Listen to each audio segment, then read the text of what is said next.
DAKAR. Reuters, with more than twice as many Ebola outbreaks as any other country since the virus was discovered in 1976. Congolese are familiar with its destructive power, yet fear and suspicion of medical authorities are still hindering efforts at containment.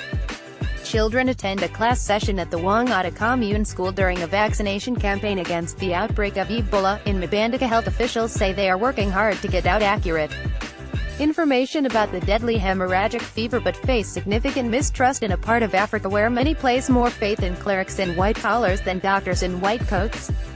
A doctor and a nursing sister were threatened by locals after they were accused of bringing the disease to their communities, while people in one town prevented medics from testing the body of someone suspected to have died from Ebola, officials said. The information campaign is being put in place but is still insufficient. Médecins Sans Frontières (MSF) Emergency Medical Coordinator Jean-Clement Cabral told reporters in Geneva on Thursday. Religious and traditional leaders in communities are not being used enough, he said. Congo's government, the World Health Organization (WHO), and aid agencies are racing to contain what could be the most dangerous of Democratic Republic of Congo's 9 epidemics since it was discovered by northern Congo's eponymous river 4 decades ago.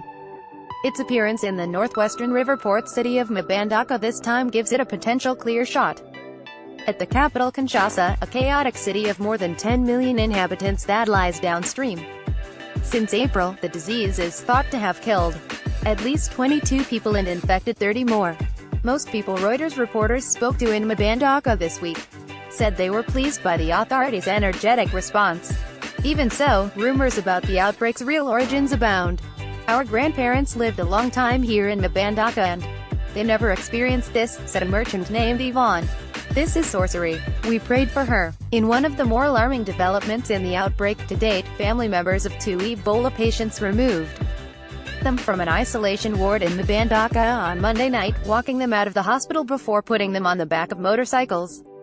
One was taken to a nearby evangelical church, according to health officials and a source at the church, where she, by now vomiting and unable to walk, joined 19 other people for prayers in a cramped tin-roofed building. She returned to hospital before succumbing to the illness the next night. The other patient was taken home, where he died hours later, leaving health officials scrambling to locate their contacts across the city of 1.5 million people. A witness at the church, who declined to be named, said the woman came to testify that God had cured her of her illness. We prayed for her, he said, shortly before she died.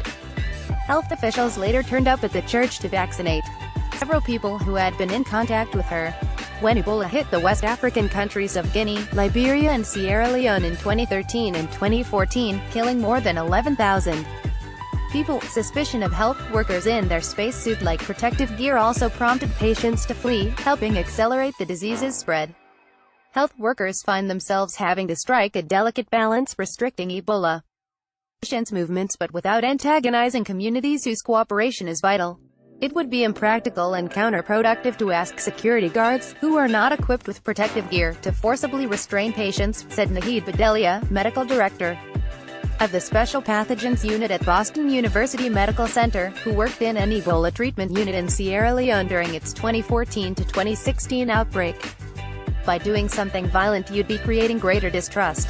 She said officials should focus on assuaging fear, including bringing social workers and spiritual leaders to hospitals to speak to patients across a protective barrier. MSF, which runs the treatment center in the Wangata district of Mbandaka that the patients fled, said holding patients against their will would only fuel mistrust of health workers. Forced hospitalization is not the solution to this epidemic. Patient adherence is paramount, MSF said in a statement. The quicker patients are admitted, the greater their chance of survival and of limiting the spread of Ebola. Additional reporting by Stephanie Nepahe in Geneva and patient Lagodi and Benoit Nyamba in Mbandaka, editing by Tim Cox and Giles L. Goodor. Standards. The Thomson Reuters Trust Principle.